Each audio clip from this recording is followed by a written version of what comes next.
It's just a fanfiction, a story written by me, you writer. This has nothing to do with mentioned ideal BTS member, real life event, behavior or characteristics. Pics, sounds, videos which are used in this video are not mine. Credit goes to rightful owners. But the editing and the storyline is mine. Do not copy it.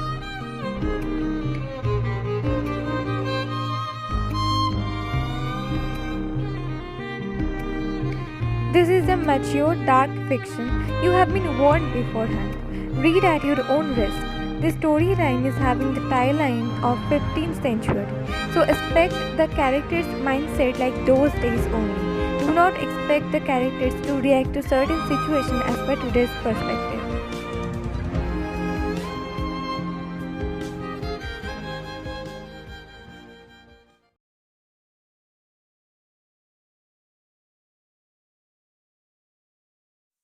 Vine was standing in front of the deep pond while looking into the water. She saw her own reflection in it and turned her face in pain and disgust. Vine's body wasn't fully healed, but she could now come out of her bed. In these 4 days, Jungkook didn't visit her. She couldn't even have the courage to meet her parents. So she came here. Maybe this is the only place now where she could got peace and forget her sufferings. Maybe this is the only way now. With tears in her eyes, she said to herself.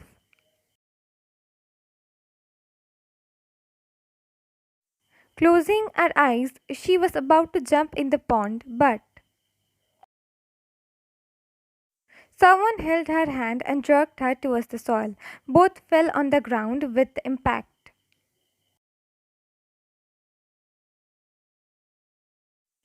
Are you out of your mind? Vine opened her eyes and looked at the source of the voice. She found her lover, Jeon Jungkook. She looked down and without saying anything freed herself from him and got up. He also got up. She again tried to go near the pond to jump in it, but Jungkook again held her wrist.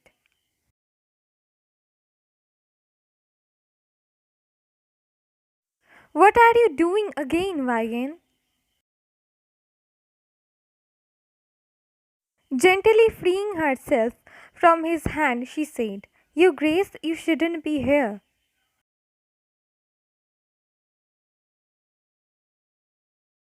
It is not me who should not be here. It is you who should not be here. So come with me.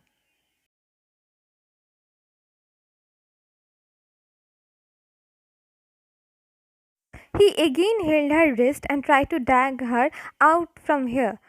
But she didn't go with him. She tried to free her wrist from him. Stop it, Vine, and come with me. You should stop touching me, Your Grace. Her tone was low as a tear ran down through her eyes. Touching you. Shock was clearly seen in his face. Your Grace, you shouldn't be touching a touched woman like me. It's not vulnerable for you.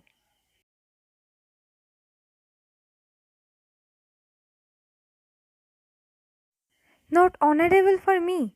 What are you saying, love?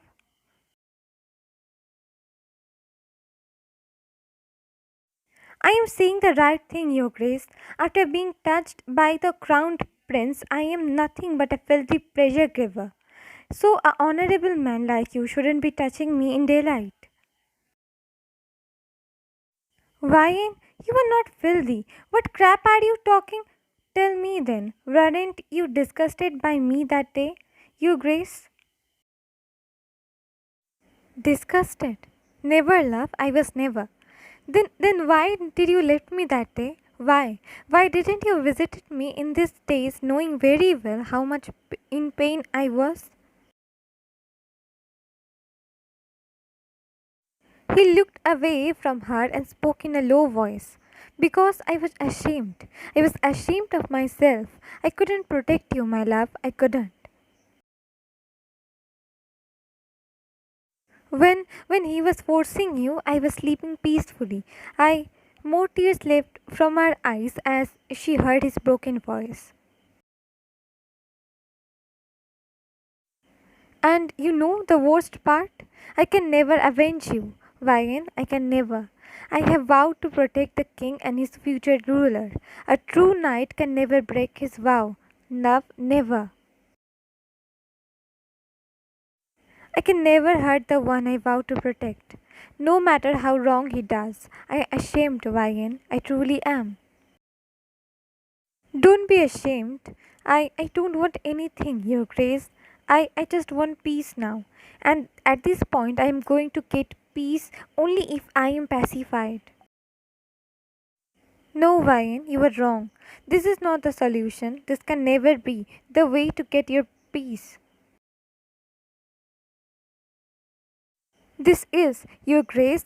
This will stop the nightmares I am getting after that night. This will keep the hands away from me.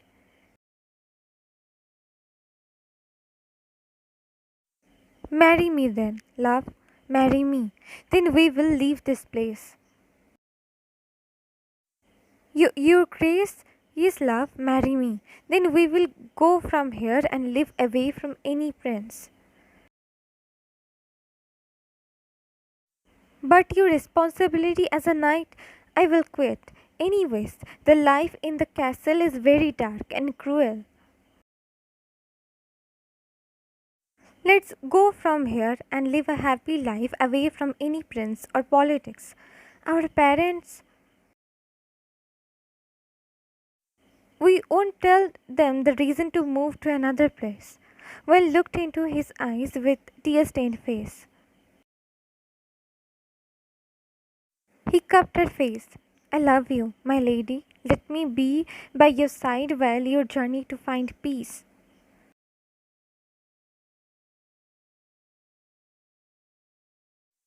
He leaned into his touch while closing her eyes. I love you too, Your Grace, a lot.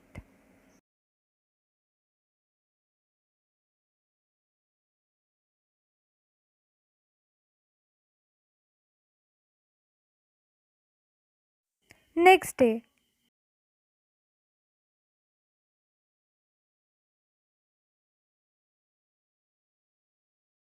looking at Vian, Django said softly, Come, my love. She clutched his arm tightly but didn't go ahead.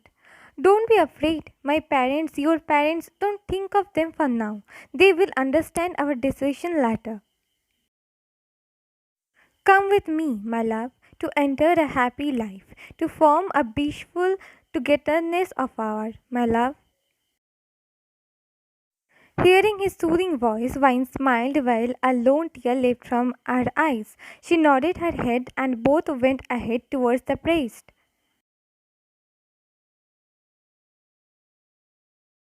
Your Grace, welcome. He bowed at Jungkook. Jungkook nodded at him. Let's start the wedding then. Both groom and bride stand in front of each other. Both did as they were told, and priest started to read holy vows. Jungkook noticed how gorgeous she was looking in her wedding gown.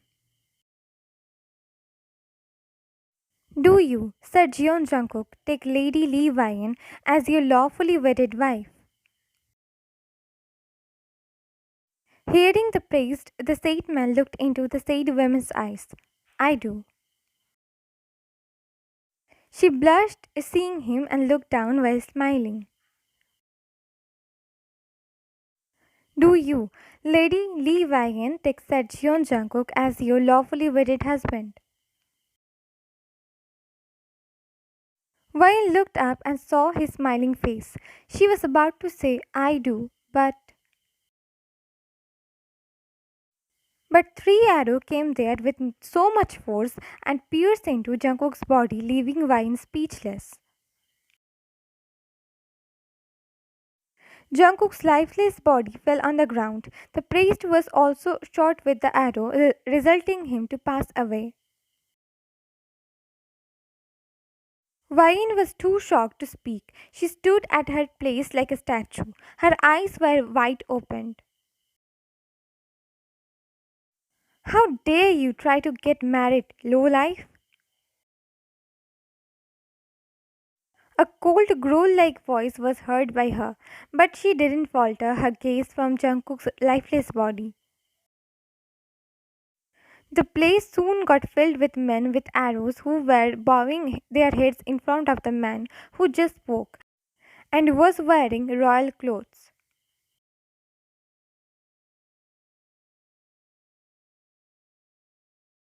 The man came in front of Vian and stood between her and Jungkook's lifeless body.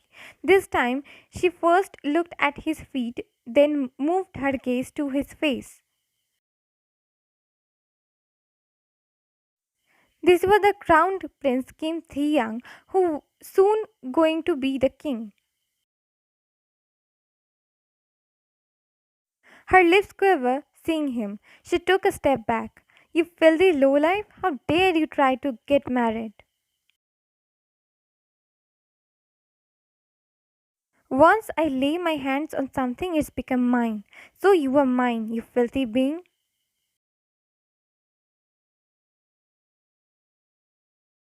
Let's go to my castle, men. He then held her hand and dragged her with him. Her whole body was shaking. The wedding flowers in her hand fell on Jungkook's body while leaving.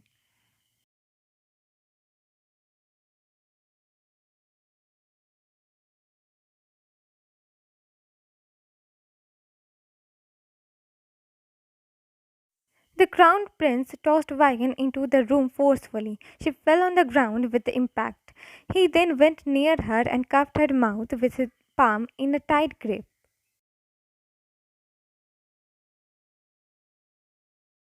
Look, you lowlife, I'm giving you 2 days.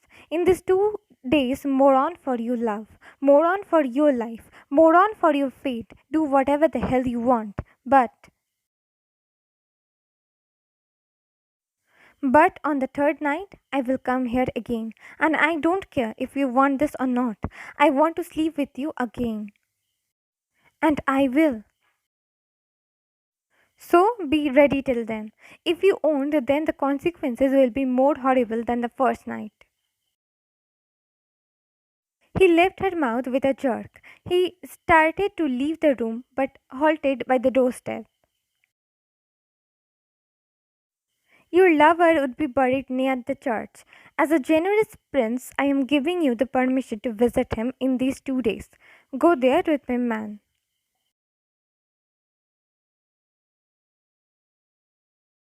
Saying this, he then left the room. Vine let her trembling body touch the wall behind her. She brought her knees close to her chest and hugged herself tightly.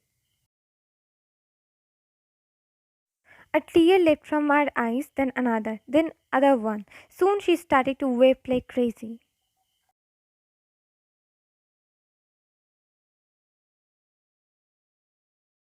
2 days later,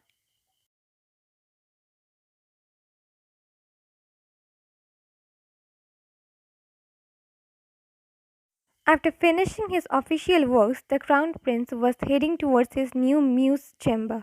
A smirk was present on his face, thinking about her. As soon as he entered her chamber, his eyes widened, seeing the room. His mouth fell open. Definitely, she wasn't expecting this.